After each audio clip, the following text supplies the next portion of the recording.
And why is not a constructive question. Just why. You're automatically putting the other person in this place where they feel they need to defend themselves and they need to back themselves up, right? You want to think of how can you ask questions to get further details? Like, what does connection mean to her?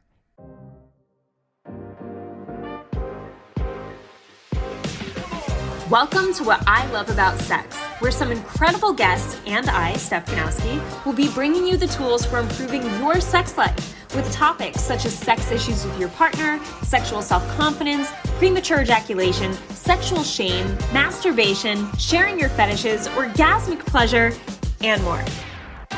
Sex is still so taboo, and I personally believe that by improving our understanding and communication skills around sex, we can enhance our own self-pleasure as well as deepening our long-term romantic relationships. So listen in, try to stay open-minded, and let's get started.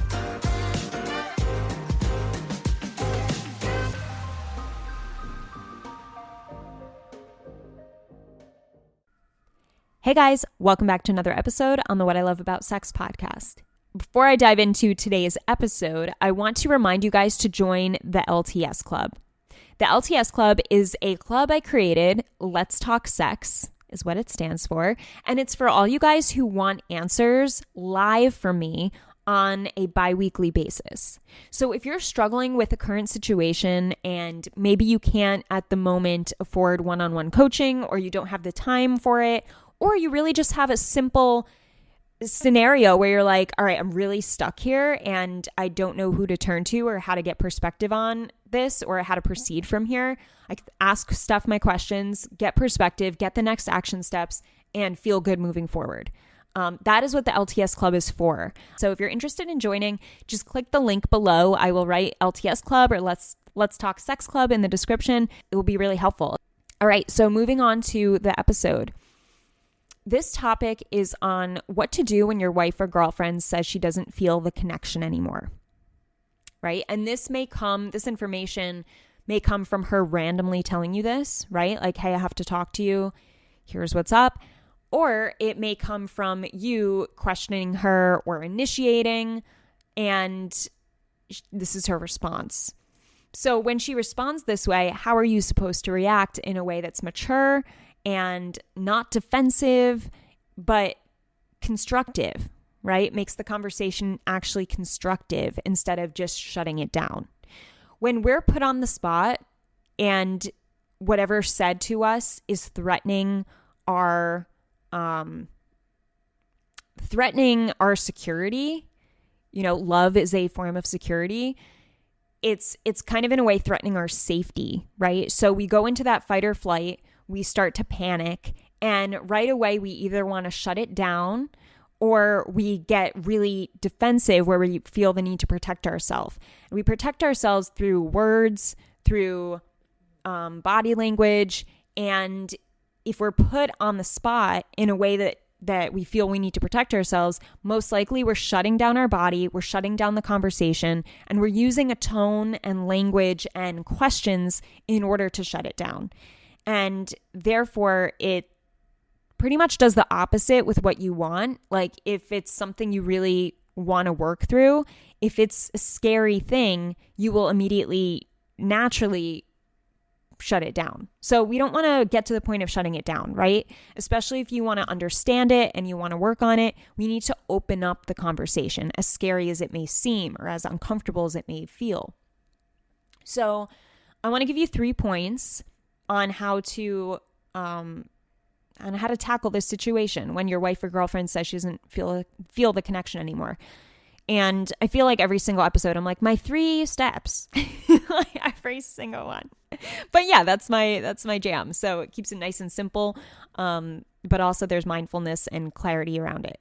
So the first thing I would have you be mindful of if this situation happens to you is for you to get more information and more clarity on what this exactly means.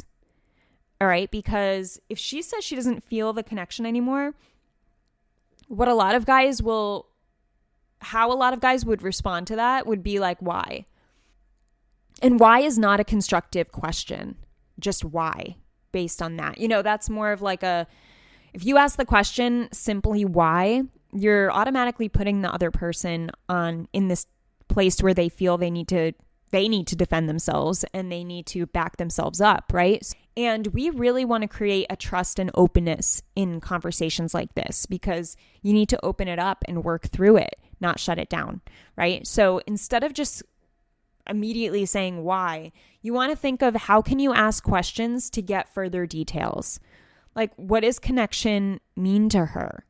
Because connection to her may mean something totally different than connection means to you. And for you to get a better definition, her definition of what that means, then you'll understand what's lacking, what maybe was once there that's no longer there. So see how this is about getting her perspective to understand why it is she feels this way. So instead of just asking why, it's asking a question like, what does connection mean to you where you don't feel it anymore? What does connection look like that you don't see it anymore? All right. So you really want to think of, how can I ask more questions about how she's feeling versus automatically assume she wants to leave me and react emotionally based on her wanting to leave me. Because she didn't say that. She said she didn't feel the connection. So although it can feel that way, you have to tap into your curiosity mind and take it from that standpoint, because that keeps you confident and that keeps you in the place of like, all right, we just got to find out more information here. That's it. So try to stay calm and try to make it more about, hey, let me find out more about this in terms of what's going on in her head.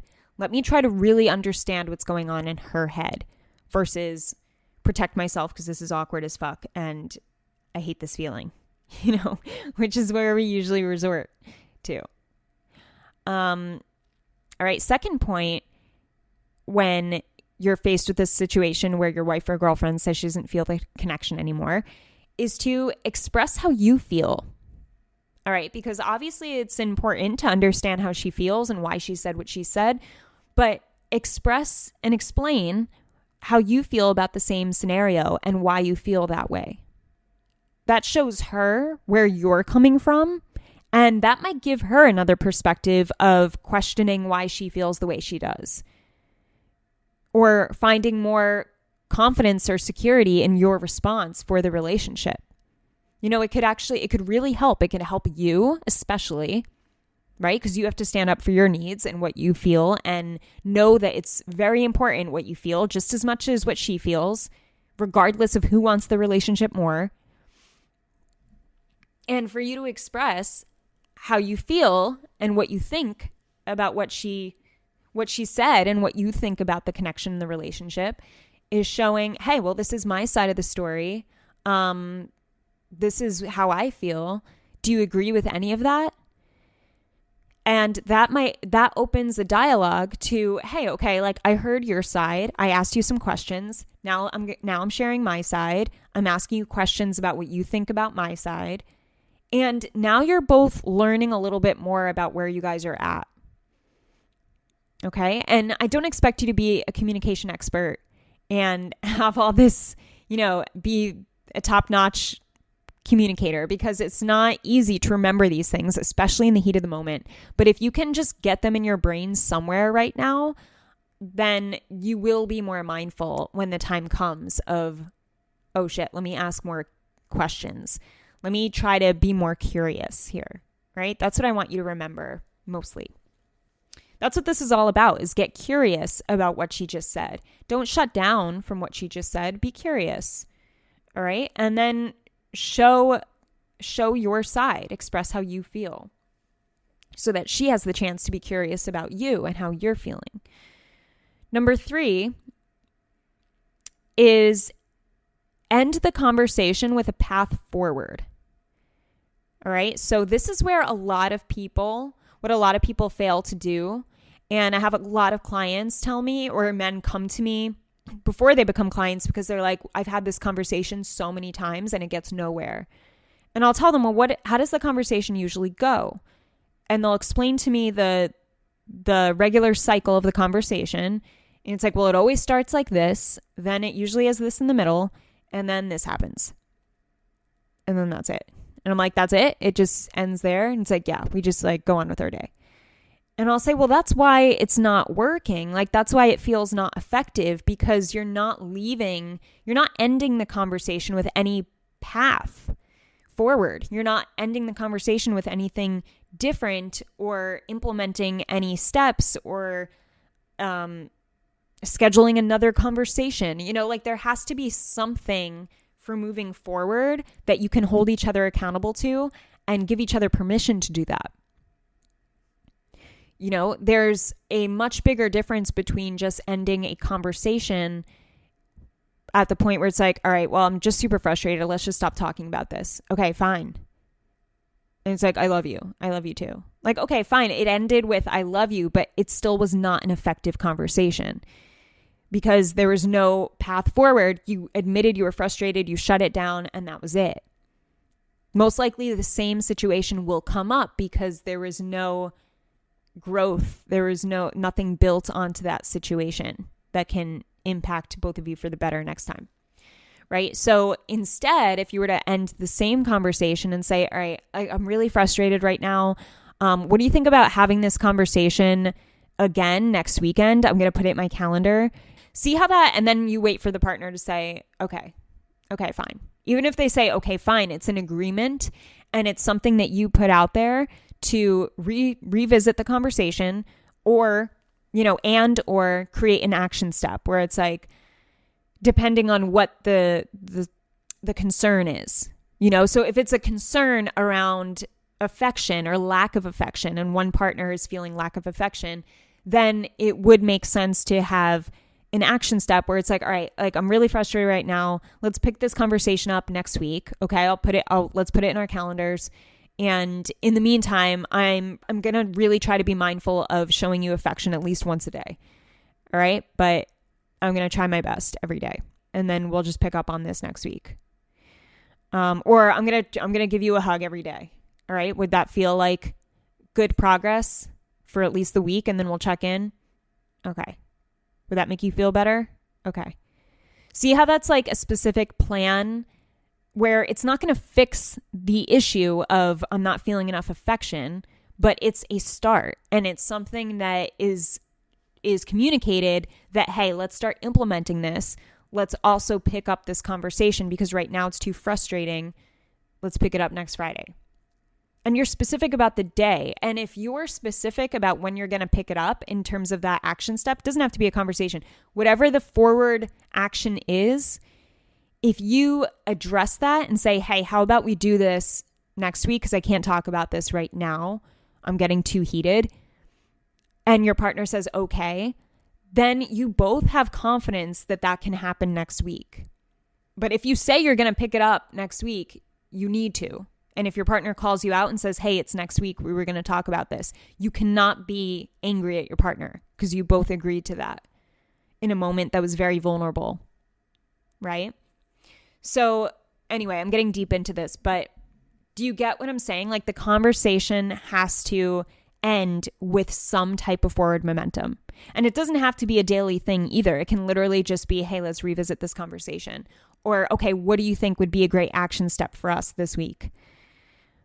Just questions like that brings you guys forward and shows some type of progress, because that's what coaching is, in a nutshell. It's like week by week. Okay, what are the progress points you're going to focus on? Because that's what it's all about. It's about starting very small and having accountability to making huge changes by starting very small.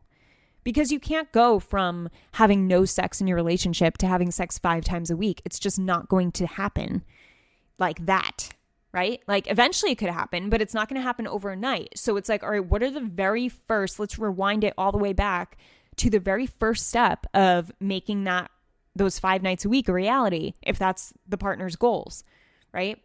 Both partners' goal. So it's taking the smallest steps. What is that small step, and how can you communicate it with your partner so that neither of you are overwhelmed and you can feel like there's progress in the relationship? Progress is a beautiful thing. When we feel like we're making progress, we feel good. We feel happy. I really think that happiness comes from growth for the most part. That's my personal opinion. Because as humans, we don't want to stay in the same place, especially when we're upset about it. Even when we're happy in our lives, like we don't want to just stay at that same stage. Like it eventually gets boring and then we're not happy, so for us to be constantly evolving in some way, it's really good for our health. It's good for our relationships, and it's just overall good for our well-being and our communication. Like it affects so many things, so think of it in terms of how can I create progress from this conversation? How can we create progress from this conversation? Because this isn't all about you leading this. This is about you just being mindful of a constructive conversation when it comes to a situation of your wife or girlfriend saying, hey, I'm not feeling the connection. So this episode is all about giving you the confidence to handle a situation like this and not necessarily believe that, hey, this is all up to you to make it constructive and make it work. It's up to the both of you. But this is the tool set. I'm handing you the toolbox right now to share with your partner. That's what this is about. This isn't about, okay, you build the whole house. It's okay, go build a house together. So yeah, I hope that was helpful. I hope that you guys stay confident in knowing that, you're worth it. You're worth having conversations that are constructive for your relationship, because a lot of guys who don't feel like they're worth it will just respond with like, okay, well, fine. Like, really? That's how okay. Lost the connection. Okay, great. Super. Like, if you really care about yourself and you care about your worth and you realize how valuable you are as a man, that's not your response. Your response isn't just like, oh, well, that's great to hear. Okay. No, your response when you know your worth and your value is, all right, let's figure this out, because I'm not going to just stay in a relationship where my partner's upset and where I'm with someone who's feeling zero connection with me and is obviously upset about it. Like, I want better for the both of us because we both deserve better than that. That's the way you think. And you think in that confident mindset of like, all right, let's figure this out. Let's go. And that's what I want for you guys. So as long as you have the tools, you'll be able to do that confidently. And I hope I'm giving you some good tools here. I was going to make an announcement, but I think it might be too soon. So I'm going to hold off. But there might be something coming soon in the future in regards to communication skill training. Just saying. All right, guys. So that is it for today's episode. Don't forget to join the LTS Club if you have personal questions in relation to this, in relation to anything that has to do with sex. All right. That's really what it is. I answer your questions live, and we dive into your personal situation. So I give you personal feedback. All right. At least for right now, when there's not a ton of guys who join the calls yet, you will get a good amount of one-on-one attention until the LTS Club grows. So really hopping in now is the best thing you can do for yourself and your sex life. If you want my feedback. Have an amazing morning, evening, or night, wherever you are in the world, and I'll talk to you soon. I hope this episode helped you. If it did, I would love for you to leave me an iTunes review. It would mean the world to me. You can also screenshot your favorite episodes and tag me on Instagram at Steph Ganowski. And before I go, remember, your sex life is as good as you make it out to be. Until next time.